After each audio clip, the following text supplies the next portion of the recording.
बिस्मिल्लाहिर्रहमानिर्रहीम। अच्छा जी बच्चों, हमारा चैप्टर नंबर 20 का जो ये टॉपिक आज हम लोग स्टार्ट करने जा रहे हैं, चैप्टर नंबर 20 का जो टॉपिक बच्चों हम लोग स्टार्ट करने जा रहे हैं वो है जी Bohr's model of hydrogen atom. ये Bohr's model of hydrogen atom जो है बच्चों, इसकी डिटेल्स आप लोग ऑलरेडी भी कुछ लोग जानते हैं, ठीक है। अब हम केमिस्ट्री में तो आप लोग पढ़ चुके हैं, हम लोगों ने तो यहाँ पर बच्चों इसको फिजिक्स के हवाले से पढ़ना है।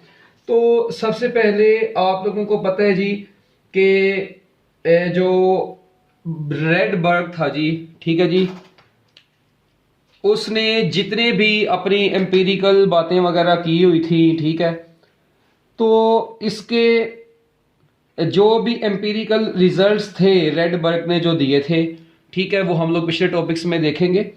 तो उन तमाम रिजल्ट्स को ना बच्चों एक्सप्लेन करने के लिए बोहर ने 1913 में एक एटॉमिक मॉडल हाइड्रोजन एटम का तैयार किया था। बच्चों 1913 में क्या हुआ,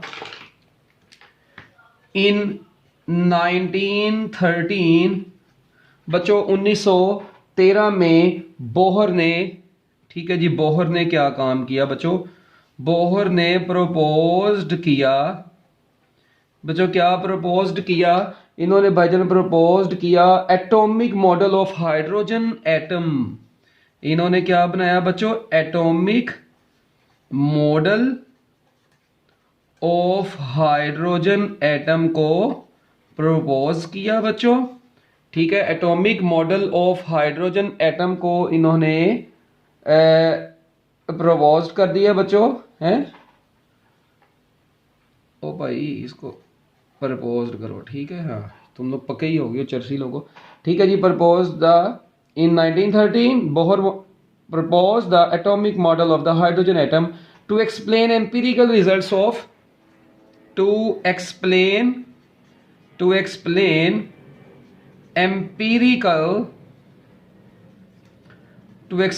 empirical results of Rydberg।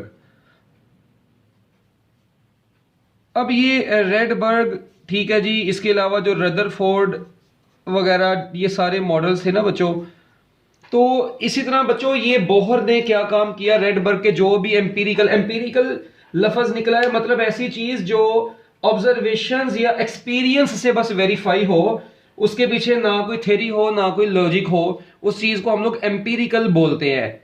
तो बच्चों ये रेडबर्ग के क्या एम्पिरिकल रिजल्ट्स थे, उनसे भी हमारा तो कोई लेना देना नहीं है। फिलहाल हम तो बोहर को देखेंगे कि बोहर वाले अंकल, आपके बोहर अंकल ने क्या बातें की। अच्छा, अब ये बच्चों याद रखना है आप लोगों ने, इन्होंने क्लासिकल, बच्चों बोहर अंकल ने क्या काम किया, क्लासिकल और क्वांटम फिजिक्स, क्लासिकल फिजिक्स और क्वांटम फिजिक्स के को यूटिलाइज किया, ठीक है जी।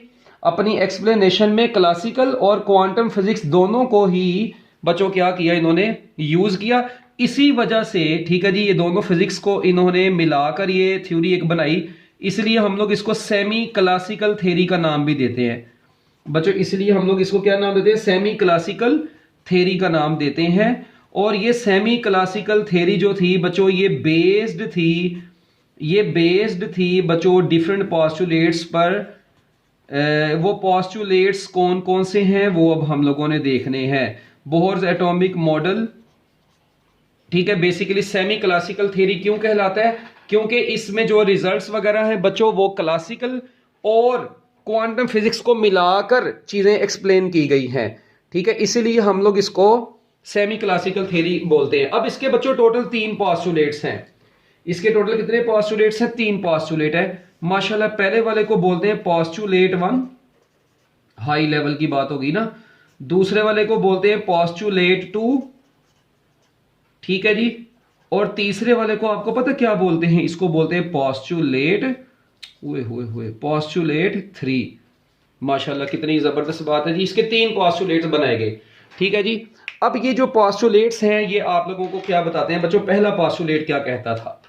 पहले पॉस्टुलेट में बच्चों आप लोगों ने याद रखना है, ये एग्जिस्टेंस ऑफ स्टेशनरी स्टेट्स को एक्सप्लेन करता है, ये किसको एक्सप्लेन करता है? Existence of stationery states, existence of stationery states को एक्सप्लेन करता था।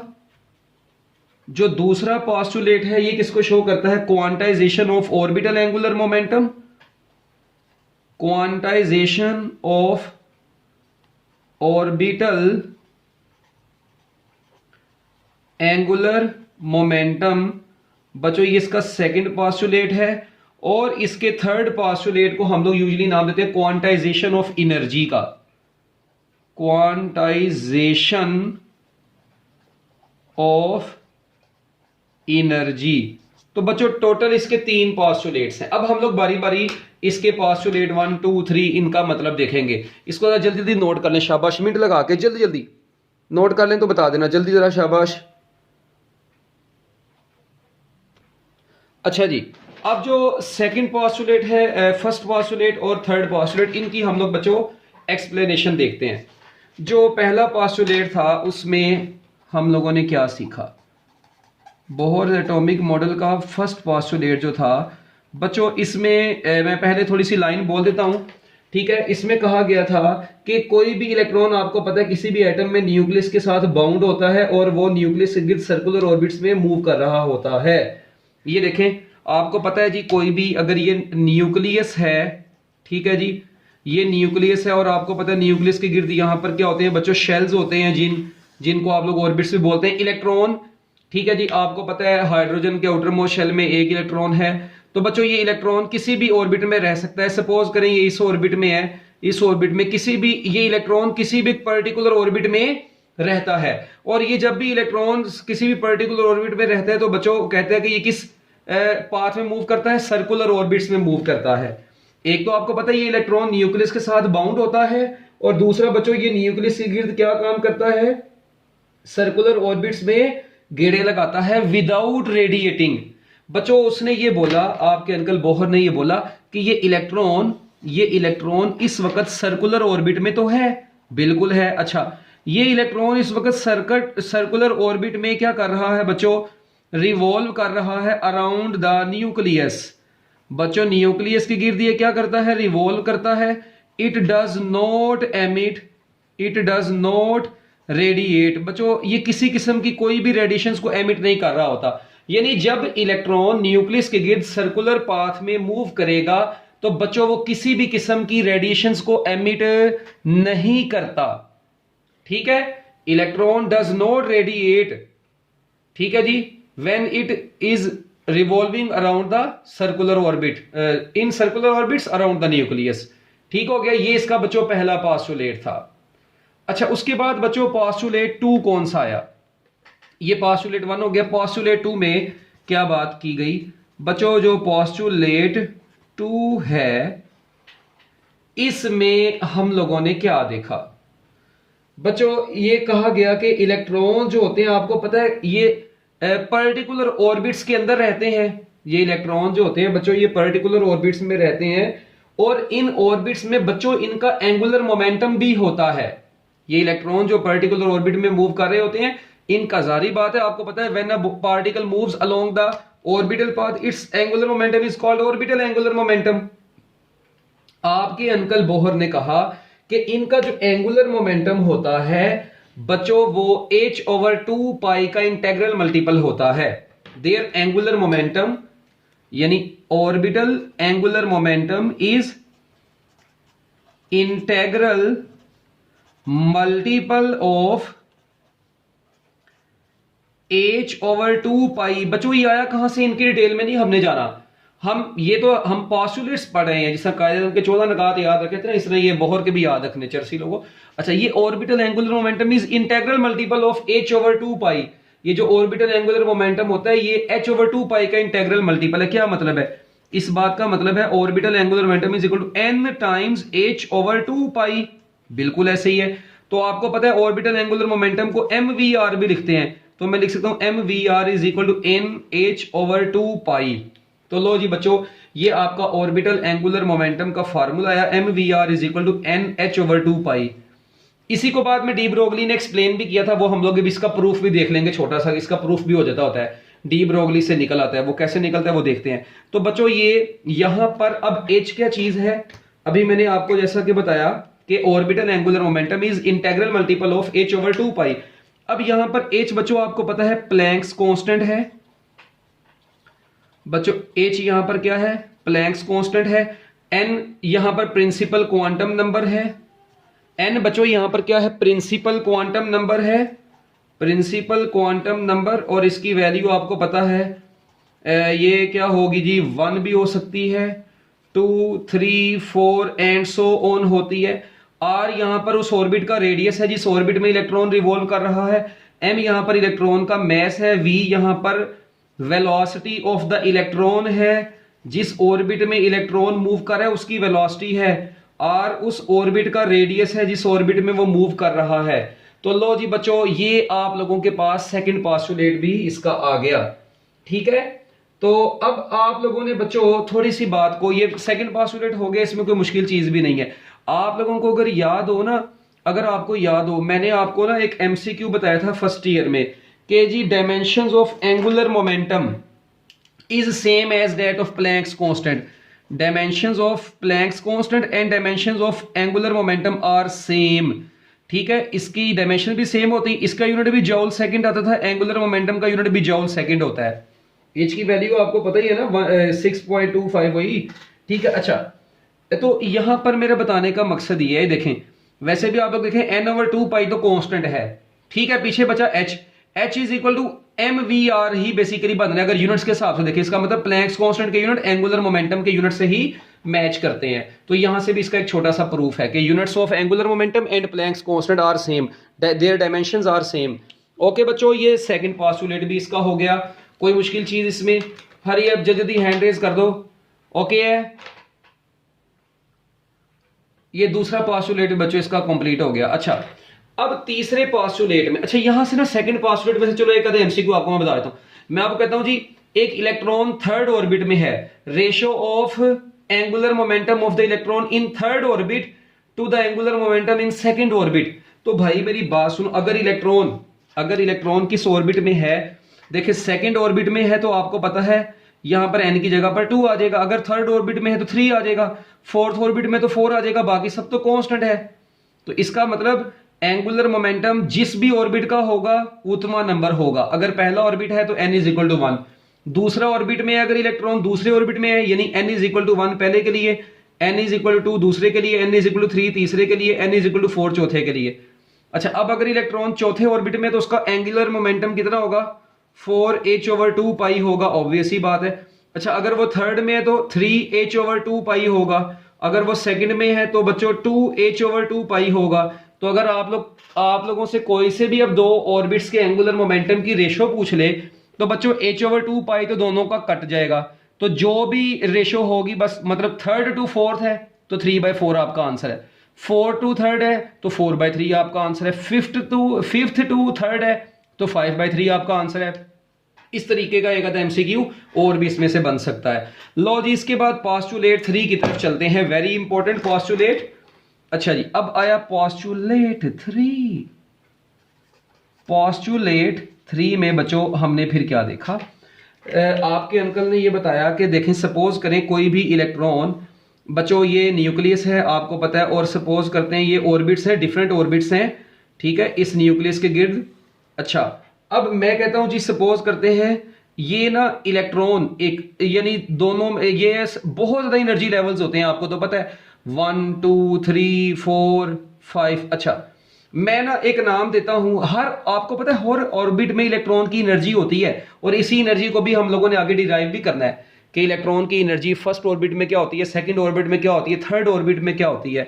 तो अब मेरा बताने का मकसद ये है कि बच्चों सपोज करें एक इलेक्ट्रॉन, पहले मैं इसको एग्जांपल से समझाता हूं बच्चों। एक इलेक्ट्रॉन जंप करके 5वें से तीसरे में आता है। आपको पता है जैसे ही इलेक्ट्रॉन अब देखें जंप करेगा ना तो बच्चों तब वो रेडिएशंस को एमिट करेगा, अपने ही ऑर्बिट में रहते हुए किसी किस्म की रेडिएशन को एमिट नहीं करता। हाँ when electron makes transition from one orbit to other. बच्चों जब इलेक्ट्रॉन ने ट्रांजिशन करनी है ना एक ऑर्बिट से किसी दूसरे ऑर्बिट में, ठीक है जी, तब ये रेडिएशंस को एमिट या एब्जॉर्ब करता है। तो बच्चों तब ये रेडिएशंस को एमिट या एब्जॉर्ब करता है। अब अक्सर बच्चे सोच रहे होंगे ये मैंने क्या बात कर दी। ओ भाई मेरी बात सुनो, देखो जब वो नीचे से ऊपर जाएगा तो जाहिर बात है तब तो रेडिएशंस को एमिट नहीं करेगा ना, तब तो वो रेडिएशंस को एब्जॉर्ब करके जाएगा, ठीक है। मगर जब उसने ऊपर से नीचे आना है किसी हाई से, इसका मतलब देखें अगर इलेक्ट्रॉन यहां से, फिर हमें पता चला कि बच्चों अगर इलेक्ट्रॉन लो एनर्जी ऑर्बिट से जाएगा हाई एनर्जी ऑर्बिट में, अगर इलेक्ट्रॉन लो एनर्जी ऑर्बिट से कहां पर जाएगा, हाई एनर्जी वाले ऑर्बिट में, तो बच्चों अगर ये लो एनर्जी से हाई एनर्जी में जाएगा तो बच्चों आपको पता है तो इसको क्या करना पड़ेगा, इट गेन्स या एब्जॉर्ब एनर्जी फोटॉन्स। तो बच्चों ये एनर्जी को एब्जॉर्ब करेगा। और जब ये बच्चों किसी हाई एनर्जी से किस में आएगा, लो एनर्जी वाले ऑर्बिट में आएगा, तो बच्चों ये क्या काम करेगा, फिर ये इट विल लॉस या इट विल रेडिएट। तो बच्चों तब ये रेडिएशंस को रिलीज करेगा। तो ये बात आप लोगों ने बड़ी इंपॉर्टेंट है आप लोगों के लिए, जो कि आप लोगों ने जहन में रखनी है। अब देखें मैं कहता हूं जी इलेक्ट्रॉन 5th से 3 में आया, इसका मतलब है वो 5 से तीसरे में आ रहा है, तो एनर्जी जो इसकी 5वें ऑर्बिट में होगी माइनस एनर्जी जो इसके तीसरे ऑर्बिट में होगी। इन दोनों ऑर्बिट्स की जो एनर्जी डिफरेंस होगा ना, वो ही बेसिकली उस फोटोन की या उस रेडिएशन की एनर्जी होगी जो रिलीज हो रही है। यानी देखें आपको मैंने बताया कि जब इसने ट्रांजिशन करनी है तो इसने बच्चों रेडिएशन रिलीज करनी है। अब उस रेडिएशन की भी तो एनर्जी होनी है, जो रेडिएशन इसने रिलीज करनी है, जो फोटोन इसने रिलीज करना है उसकी एनर्जी भी तो होनी है। वो एनर्जी किसके बराबर होगी, एग्जैक्टली जो इन ऑर्बिट्स का एनर्जी डिफरेंस होगा उनकी एनर्जी लेवल के इक्वल होगी। तो बच्चों अब हम लोग फिर एक सिंपली एक चीज बनाते हैं, इसको सिंप्लीफाई करते हैं। मैं कहता हूं जी एक इलेक्ट्रॉन किसी हाई एनर्जी ऑर्बिट में है, वो जैसे किसी लो एनर्जी ऑर्बिट में आएगा तो जो रेडिएशन रिलीज करेगा उनकी एनर्जी एग्जैक्टली उन ऑर्बिट्स की एनर्जी डिफरेंस के बराबर होगी। तो बच्चों ये देखें ये है En से मुराद क्या है, energy of electron in high orbit, यानी हाई एनर्जी वाला ऑर्बिट जो होगा, ठीक है। और ये बच्चों कौन सा EP किसको शो करेगा, लो एनर्जी ऑर्बिट को। तो जब भी कोई इलेक्ट्रॉन किसी हाई एनर्जी ऑर्बिट से लो एनर्जी ऑर्बिट में आएगा तो वो रेडिएशन रिलीज करेगा और उन रेडिएशंस की एनर्जी जो होगी वो HF के बराबर होगी। और आपको पता है इसी HF को आप F, अगर आपको मैं कहता हूं जी रेडिएशन रिलीज हुई हैं बताएं उनकी फ्रीक्वेंसी क्या होगी, तो आप लोग इन दोनों एनर्जी डिफरेंस को H से डिवाइड करवा दें, फ्रीक्वेंसी आ जाएगी। अच्छा अगर मैं आपको कहता हूं जी नहीं जी मुझे तो उनकी वेवलेंथ चाहिए, तो यार कोई बात नहीं भाई, ये देखो अगर आप लोगों ने उनकी वेवलेंथ निकालनी है तो En minus EP is equal to, आपको पता है F की जगह पर C ओवर लंगड़ा आ गया, तो लंगड़ा यहां से बराबर आ गया HC over En minus EP। ये न्यूमेरिकल्स में भी यूज होना है। तो ले जी बच्चों आप लोग उन्हीं रेडिएशंस की वेवलेंथ भी कैलकुलेट कर सकते हैं और उन्हीं रेडिएशंस की बच्चों आप लोग एनर्जी भी कैलकुलेट कर सकते हैं, ठीक है, जो रेडिएशन उसने रिलीज करनी है। ये था जी आपका postulate number 3 Bohr atomic model का। तो बच्चों ये टोटल 3 पोस्टुलेट्स आपके पास आ गए हैं। अच्छा अब ना एक बड़ी इंटरेस्टिंग चीज आपके सामने आने लगी है। बच्चों जब बोहर ने अपनी थ्योरी दी थी ना, फॉर्मुलेट की थी इसने, तो उस वक्त ना पहले 2 इसके पोस्टुलेट्स जो थे ना उसकी कोई जस्टिफिकेशन नहीं थी, ठीक है। मतलब बोहर एटॉमिक मॉडल के ये जो तीसरा वाला ये तो क्लियर हो गया था ना, इसकी भी बाद में एग्जाम्पशन में बताता हूं। अभी जो पहले 2 थे ना बच्चों उनकी किसी किस्म की कोई जस्टिफिकेशन नहीं थी, जबकि पोस्टुलेट 3 जो है ये वाला पोस्टुलेट बच्चों ये प्लैंक का याद है मैंने आपको बताया, प्लैंक्स ने अपना थीसिस दिया था, तो प्लैंक्स के थीसिस के अंदर बच्चों इसका कॉन्सेप्ट जरूर शामिल था। प्लैंक्स ने जो अपना थीसिस लिखा था उसके थीसिस में ये पोस्टुलेट 3 जो था ये तो शामिल हो गया था, मगर उसके बाद बच्चों डी ब्रोगली हाइपोथेसिस जो था, ठीक है, डी ब्रोगली हाइपोथेसिस में भी सेकंड पोस्टुलेट की कुछ झलक सामने आई, ठीक है, उसकी भी कुछ चीजें, उसकी भी कुछ जस्टिफिकेशन सामने आई। तो दोबारा सुन ले मैं क्या बोला, ये जो पोस्टुलेट 3 था बच्चों ये प्लैंक्स के थीसिस में इसकी चीजें शामिल थी, that was include in Planck's thesis, ठीक है, ये तो प्लैंक्स के थीसिस के अंदर शामिल हो गया था। फिर लेटर ऑन, ठीक है जी, ये थर्ड पोस्टुलेट ओके जी। और बच्चों फिर लेटर ऑन क्या हुआ, जो डी ब्रोगली हाइपोथेसिस जो आया बच्चों, उसके अंदर बोहर के सेकंड पोस्टुलेट की भी जस्टिफिकेशन सामने आ गई। हुए हुए हुए ठीक हो गया जी। ले जी, अब ये सेकंड पोस्टुलेट की मतलब किस तरीके से इसने एक्सप्लेन किया, तो हमारा जो नेक्स्ट पॉइंट बनेगा ना बच्चों, इसका नाम ही de Broglie's interpretation of Bohr's orbit है। ठीक है, ये जहां पर ये खत्म हो रहा है ना, उसके आगे आप लोग देखिए, वहां पर उसने किताब के अंदर आपकी बकायदा हेडिंग बनाई हुई है, D Broglie's interpretation of Bohr's orbits. ठीक है, इसकी आप लोग हेडिंग क्या बनाएंगे, डी ब्रोगलीज इंटरप्रिटेशन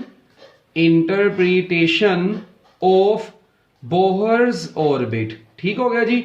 तो ये आप लोग बच्चों इसकी हेडिंग बना सकते हैं और इसके अंदर आप लोगों ने ये चीजें लिखनी है जो मैंने आप लोगों को अभी बताई हैं। ठीक है, इसको नोट कर लिया है, जल्दी जल्दी नोट करें, शाबाश। दो बच्चों, अब थर्ड ये जो मतलब डी ब्रोगलीज इंटरप्रिटेशन है, इसी को हम लोग थोड़ा सा अब देख लेते हैं कि डी ब्रोगली ने किस तरीके से इंटरप्रेट किया था बच्चों इसको। ठीक है जी, इसकी इंटरप्रिटेशन कैसे दी थी बच्चों।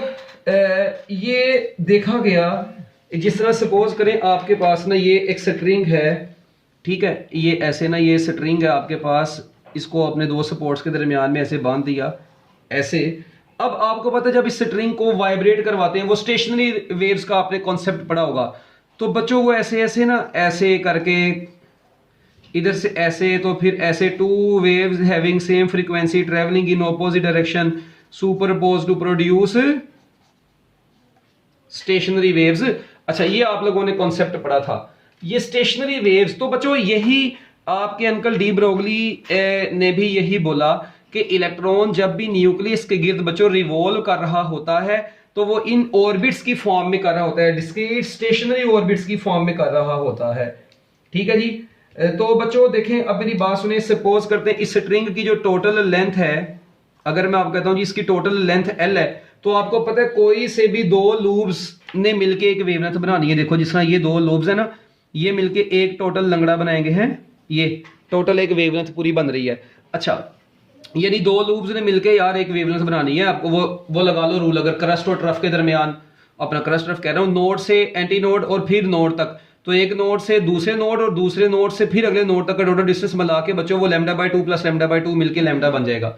ठीक है। अच्छा, अगर बच्चों मैं इसी स्ट्रिंग को बेंड कर दूं सर्कल की फॉर्म में, बच्चों इसी स्ट्रिंग को bend in the form of a circle, ले जी बच्चों देखें, अगर मैं इसी को सर्कल में बेंड कर दूं तो बच्चों ये देखें इसकी शेप कुछ इस तरह की बन जाएगी। सर्कल मैं बना देता हूं पहले अपनी आसानी के लिए। ठीक है, ऐसे ऐसे ऐसे ऐसे, ये देखो ना ऐसे। ठीक है जी, ये अच्छा, अब इसी तरह मैं यहां से फिर इसको, जाहिर बात है अब उसको सर्कल में बेंड किया भाई, ये अकॉर्डिंग टू स्केल नहीं है और नंबर ऑफ लूप्स कम ज्यादा हो सकते हैं, इससे कोई फर्क नहीं पड़ना। ठीक है, हाँ आपका मेजर चीज है कॉन्सेप्ट क्लियर हो।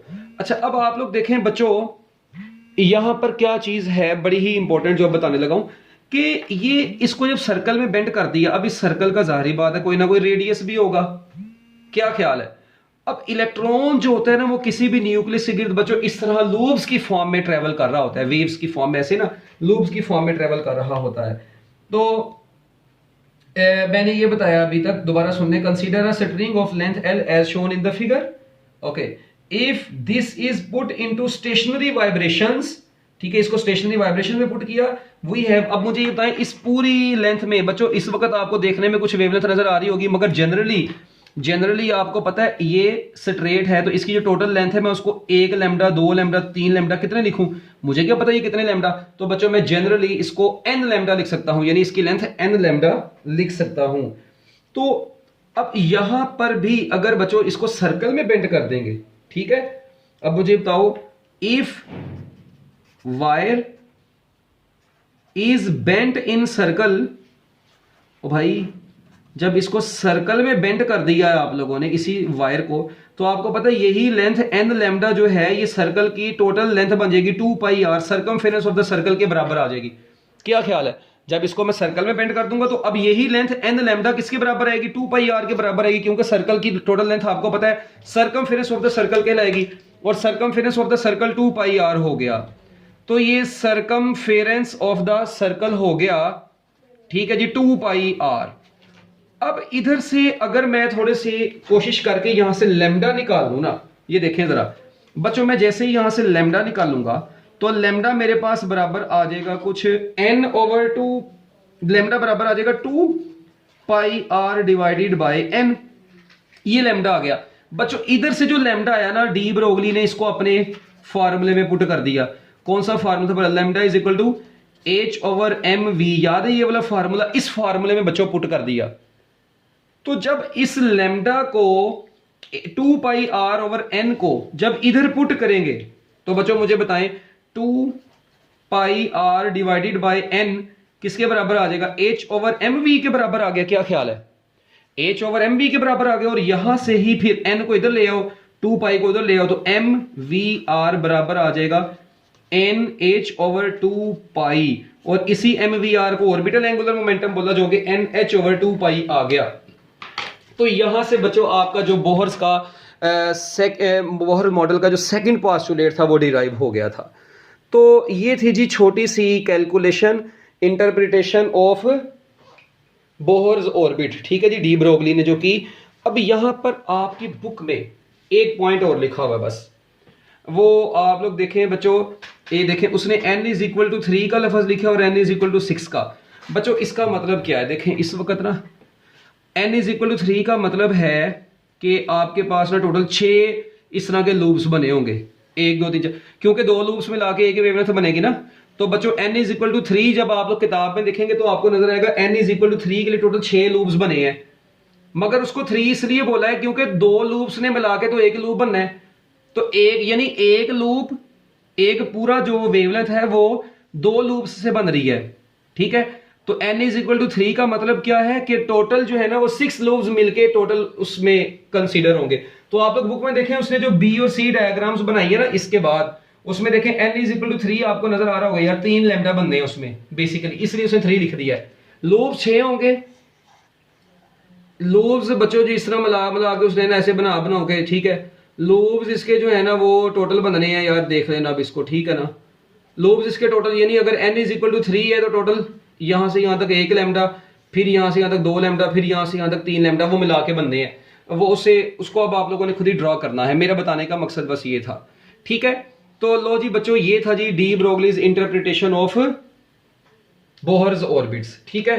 तो ये आप लोगों ने अच्छे तरीके से करना है। ये अक्सर औकात पेपर में लॉन्ग क्वेश्चन आ जाता है कि give the postulates of Bohr's atomic model, how did de Broglie deduced Bohr's second postulate, ठीक है, कि बोहर के पोस्टुलेट्स को एक्सप्लेन करें और किस तरीके से बोहर ने जो है जी वो सेकंड पोस्टुलेट, डी ब्रोगली ने बोहर के सेकंड पोस्टुलेट को डिड्यूस किया था। ठीक हो गया, तो ये आप लोगों ने अब इसको कर लेना है। अल्लाह हाफिज।